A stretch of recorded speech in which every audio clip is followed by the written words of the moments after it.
Two opponents facing each other along a desk, equipped with their own rackets, actively hitting and returning their rival's ball with rhythmic, quick reactions, while also searching eagerly for an unguarded opening to fit their offensive shot, simultaneously having to defend and protect their own field from the other finding a vulnerability first. The athletes have to not only react and quickly mentally adapt to the protected movement of a soaring 40mm ball, but also capitalize with quick movement and physical prowess in serving the ball toward the other half of the table, hoping to score. To play competitively, one must have quick reactions, good legwork, and strength, trained through hundreds of days in a lifetime. And even with a fountain of sweat and thousands of hours of practice, you could still end up as little more than mediocre in the tournament world of this sport. This is table tennis, the activity which plays as the central focus of so many characters' lives in Taiyo Matsumoto's 1996-97 manga, Ping Pong. Awaiting his high school ping pong period, we meet first-year Tsukimoto, ironically named Smile for his robotic, detached demeanor. His classmates begin to ask him with interest why his childhood friend, Hoshino, also known as Peko, is nowhere to be seen, as he skipped his table tennis class to play at a small and humble local ping pong rental shop, the old stomping grounds where Smile and Hoshino spent so much time crudely honing their technique. Smile replies without much care to his classmates' question regarding that it's Peko's decision to not come to class. He believes his connection with Peko isn't a deep enough conviction to make him get Hoshino to participate in the class, much to the disappointment of his classmates. The friendship of Peko and Smile is in a complex and changing period, as it's high school, and with that, the two are rapidly growing, not necessarily growing together. The varied personalities of the two, which might have connected them previously, now could lead them apart, but ping pong still holds them together somewhat tightly, which we see as Smile later decides to meet up with Peko at the rental shop run by their old teacher known as Granny. We're dynamically introduced to Peko, shown his skill in the way he quickly and cockily destroys an egotistical older player. We also witness Peko's own competitive and confident personality by the way he humiliates his opponent, making him call Hoshino Mr. Peko. It's cool to see these two wildly different characters, Peko and Smile, still have a connection and friendship with one another, especially as we see how their philosophies for the sport differs. Peko likes dominating weaklings. He loves to win with style and wonder, using his great and innate talent for an offensive style, while Smile seeks a defensive style that has little conflict with others, playing passively, seeking to follow his opponent rather than lead them. These styles most greatly represent the two, especially in showing the weaknesses and vulnerabilities they have. But ultimately, we see how casual and non-focused Tsukimoto and Hoshino take ping pong. It's a hobby that Peko enjoys because he effortlessly triumphs over others, and something Smile does just to kill time, to lessen the boredom of his otherwise mundane school life. Neither Smile nor Peko are really challenging themselves with ping pong. They've just coasted by with their talent and natural skill. It doesn't appear as an actual career choice for any of them. It's something that's a fun habit, but not something that's foundational to their lives, not something they've sworn their energy to completely, but something looms in the horizon, a formal tournament in the coming months, the time for Smile and Peko to show their strengths and techniques in a more competitive setting than just some low-stakes games or a milquetoast, uninspired practice session. It's the potential payoff for so much time spent reaching this point in their table tennis journey, as they play other local high schoolers in the area, all competing for their own schools. The Katase school, which Peko and Smile belong to, is unrenowned, really contrasted by the Big Shot League team, Kaio High, whose monkish dedication to ping pong has led them to the top of the region's tournaments. Their team leader and undoubtable MVP, Kazuma, is a giant in his physicality and an unconquerable dragon by trained technique. The summit of talent locally, these schools really introduce the hierarchy that Peko and Smile stand against in the tournament. But before we're formally introduced to Kazuma, Peko and Smile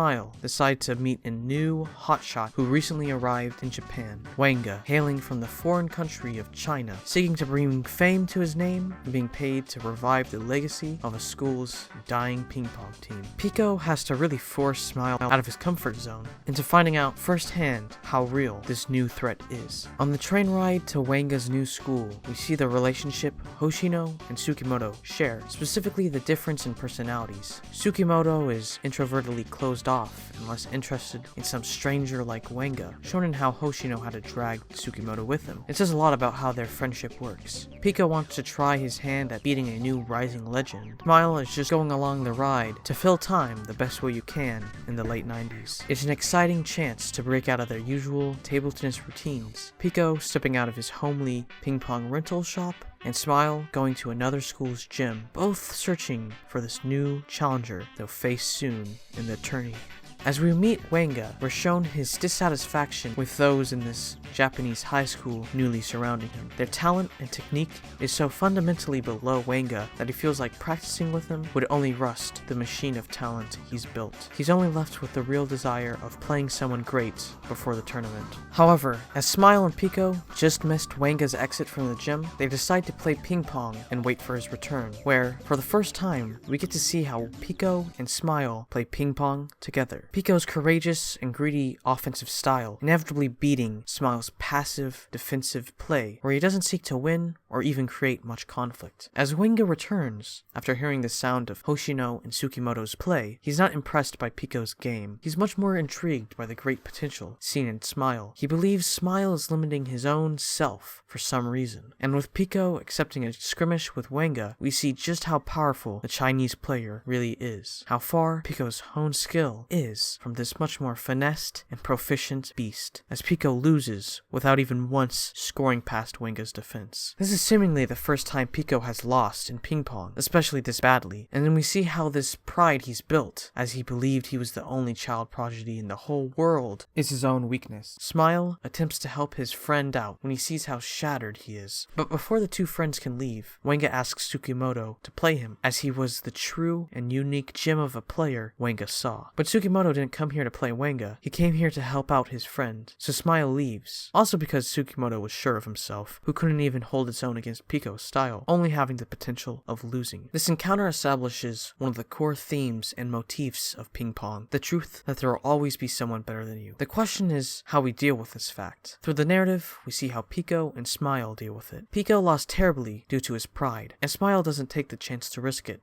When you hit a wall, do you give up and turn away, or do you practice and become better equipped? That's a question every character's loss naturally makes them ask themselves. But Tsukimoto's English and table tennis teacher, Joe, sees another way to deal with his idea. To train Smile up from the very foundations of ping pong into becoming a truly, technically mastered player for this new tournament. As Joe sees a real potential in Tsukimoto, if he can just get over the obstacle of never truly trying, never letting himself break out of this robotic shell that hides conflict, and to become selfish and focused enough to win, to make others lose. Seeing someone lose is an aversion to Smile. He'd rather lose without trying or showing his real self than to be vulnerable or cause someone the pain of losing. Tsukimoto is introverted, and so any of these emotions seem too powerful for him to bear. Unlike Peko, who's willing to win, Smile simply doesn't find winning in ping pong fun. Tsukimoto and Joe's dynamic is perfect. It's a give and take relationship, and while we learn about why Joe really wants Tsukimoto to improve, we also see how Tsukimoto doesn't agree with the plan. He doesn't believe he can become anything in ping pong, as Peko has always been the high potential hero, much removed from Smile's skill level. Yet Joe tries to show him how this is stemming from the fact that he's never tried to win himself. He's always let himself be the weaker player. But when Joe finally shows Smile how empowering, how much he can pull himself out of his shell if he tries to win, when he's pushed to his limit emotionally and forced to confront his passiveness into giving and showing his all to an opponent, to not hide from those who judge him as robotic and weird, but to show all who he is. Tsukimoto begins to find this paved path of ping pong enlightening, to find it fun. And as Smile and Joe's training becomes more intentional throughout the story, their relationship as teacher and student develop into a more personal matter, as we learn why Joe cares so much about Smile improving, some regret in his past that he might be resolved through putting effort in training Tsukimoto. But what's great is, as they're bond grows stronger, Smile doesn't just follow his training regimen because of Joe pushing him so hard, but because Smile actively decides to play, to practice, and get better. Since the beginning, through Smile and Peko's relationship, we really got to see how closed off Smile is, how passive of a lifestyle he's developed in defense against the bullies and vile hostilities of the world. And while Peko stood up for him, Smile couldn't do that for himself. He was playing ping pong just to kill time. After Peko taught him how to hit a ball with a racket, Sugimoto was set on drifting through an academic life and living the average, salaried few decades, because that was seemingly a decision already made for him by society. But as Joe cracks Sugimoto's shell and made him play an active part in ping pong, even if it stemmed from selfish, personal reasons, Smile has finally made a choice to play ping pong for himself. A choice Smile made to not be robotic out of fear from conflict, but to harness his analytical tools to win and take down those who were first walls to him. Either way though, there's still a long process of Joe teaching Smile to fight his weaknesses. From the years of playing a passive player, only ever responding to the ball, never actively making openings, it's an uphill yet promising battle for Smile, especially given the short few months before the tournament deadline.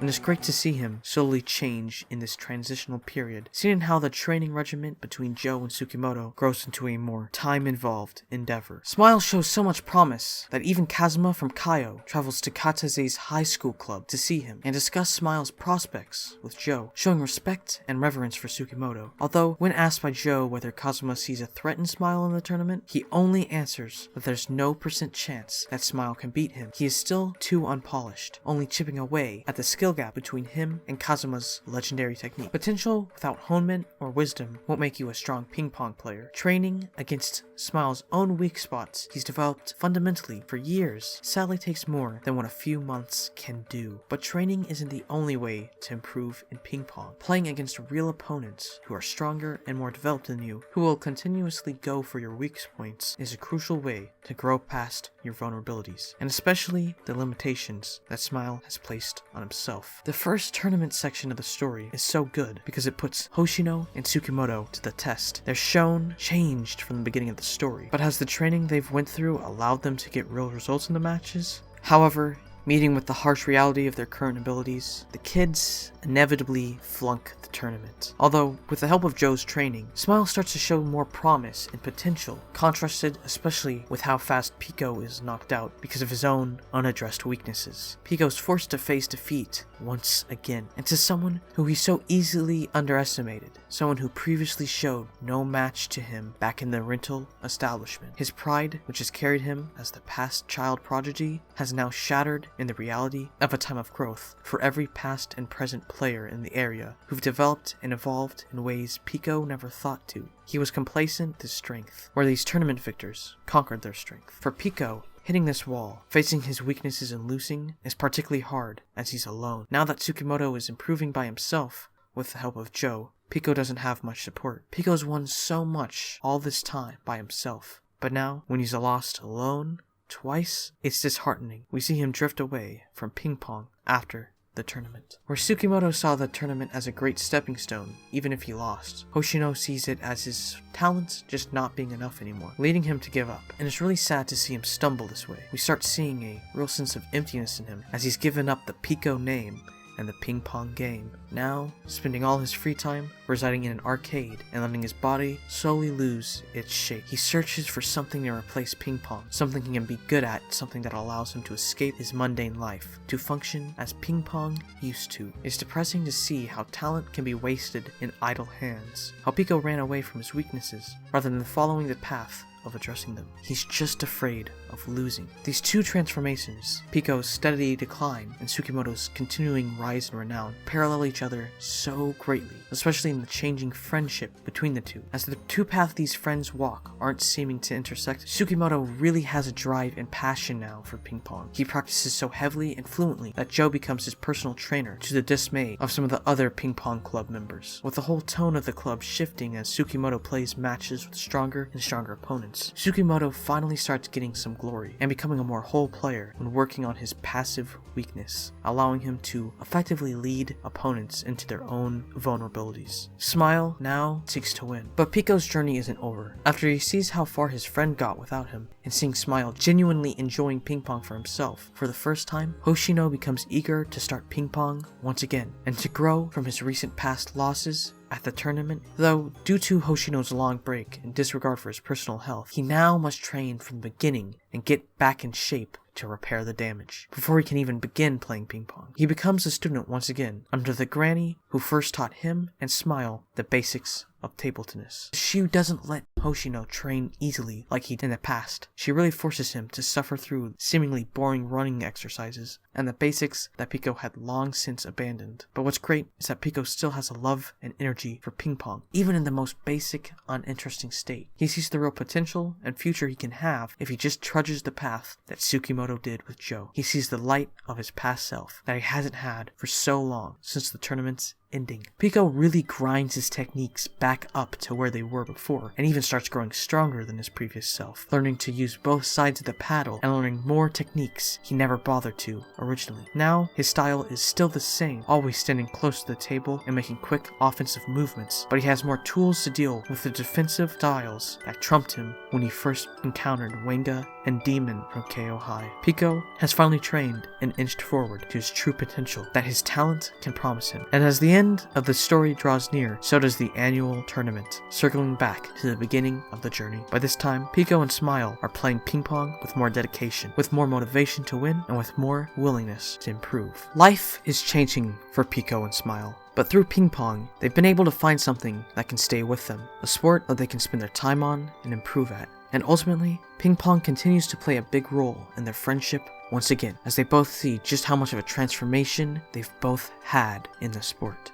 They've created a connection once again, a way to communicate stronger than ever before, hitting balls with rackets. I love ping pong. I love how every character is just seeking some path to follow in their evolving life. As the certainty of childhood crumbles away and they mature, whether it's through ping pong or through something else, there are many journeys to have. Everyone has weaknesses, and it's up to them to decide how they interact with these weaknesses. Do they let it tear down the present strengths they have, giving up and rusting the skills they've built up just because of a conflict temporarily stopping them? Or do they use it to reevaluate why they do what they do? Why everyone plays ping pong is explored greatly through the wide cast of this series. There are several minor characters that gradually evolve through the series, and the slow, intentional pacing drives the moments to be so realistic and emotionally powerful. We see people at their lowest, see why they played in the first place, and then see them ask if it's really enough to continue playing. We see just how much it took everyone to get to where they got, what they surrendered to ping pong to be as good as they are, and just how much work went into their dream. It never takes itself too seriously, because you can't take a passion too seriously. And these characters just share a passion for ping pong that's so real, so understandable, that I loved the story and connected with it in a unique way. The narrative is filled with these different perspectives, which grow the characters themselves, as they really do mature in their life, understanding that there are limits, but that you'll never know them till you try your hardest. Sometimes these limits are self-made. Sometimes the solution is trying again, without the fear of losing. There will always be someone or something stronger than you, but they'll only continue to get stronger if you give up. In a world that's ever-changing, ever-growing, you should too. Matsumoto's art really elevates the series into masterpiece territory, whether it's the interesting and complex paneling that can have scenes parallel each other with a perfect pacing that add enhancing perspectives without cluttering the plot, the exaggerating and transformative surroundings of matches that show just how intense the players' concentration is, beautiful symbolism that add an emotional meditation and meaning to high action moments, or the powerful wind-ups of different serves, and the chase our players have running to catch the balls. It's perfect. Matsumoto's art style is something that's uniquely enjoyable, whether it's amazing character designs that introduce and communicate details of characters before they even speak, or the powerful facial expressions that are emphasized by seemingly ugly creases or bizarre features. Each character has their own unique designs. One of my favorite examples of this are the Kaiyo school, how their shaved heads mirror those of monks or soldiers, emphasizing just how seriously the club takes ping pong. Matsumoto just knows how to draw characters so well, especially when he draws them in contemplative stances. The minimalist stillness in the panels, with basic backdrops, adds so much connection to their concentrated reflections on life. His style substantiates the art heart so much, with a at times matured and at times explosively youthful dynamic tone that connects with the writing in a masterful manga way. Ping Pong has become one of my favorite mangas. The friendship between Peko and Smile is just so powerful in a wholesome way, with each able to become stronger on their own and start coming together. As we see them grow up, we still see that they'll be a part of each other's life, no matter what. The art of ping pong, of course, is also amazing. Whether it's the motion of ping pong balls, or the weird fisheye lensed cinematic panels, it all adds a uniquely fun visual style to it. The final half, which I haven't talked about, is some of the best reincorporation of the previous narrative that I've ever seen.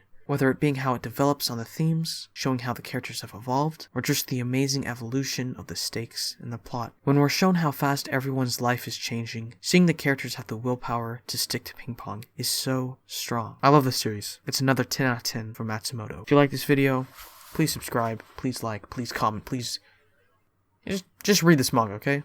Thanks.